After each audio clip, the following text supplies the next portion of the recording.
భాస్కర్.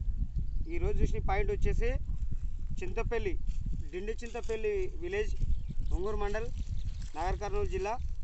అన్న రెడ్డిమూని రామాంజనేయులు అన్నకి bore point చేయడం జరిగింది. ఇక్కడ వచ్చేసి 2 గ్యాప్లు ఉన్నాయి. వాటర్ వచ్చేసి ఇంచినార నుంచి 2 ఇంచుల మధ్యలో వాటర్ పడుతుంది. Thank you. Please subscribe my channel.